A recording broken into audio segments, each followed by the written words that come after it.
before you know that you can spend $10,000 in a month and get $12,000 back, there is no point in starting to build out the HR infrastructure of that thing, or by any means take on a loan. That's something that really kind of perks my ears up and makes me want to say, like, don't take on debt. You take on debt when you have a reasonable expectation of a positive output.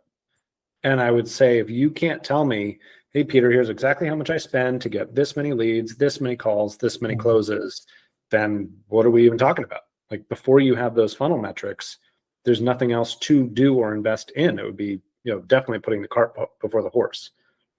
I see the activities that you're doing are going to produce sales, and we're going to know exactly which sales they produce because they're coming through dedicated traffic lanes. You're going to know, right? So I would look at your margins, look at the expected amount of volume you think you can do, and then start to do a sensitivity analysis. So I would say, okay, let's say I expect this activity or these set of activities to produce another 600,000 next year. That's a doubling of where you're at, right? Then I would say, all right, so let's say I was going to give him 5% on those gross sales. Can I handle that in the margin?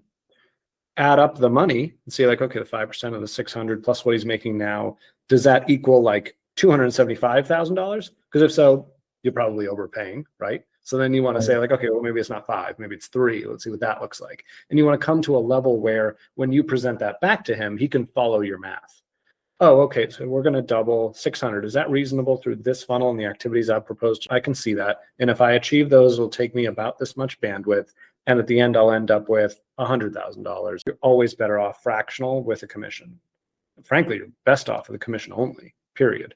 Once you put someone on a stable recurring revenue, no matter whether they have the best intentions or not, their incentive is to let that be the least amount of work they can possibly put in to maintain, while they then go find something else and stack it.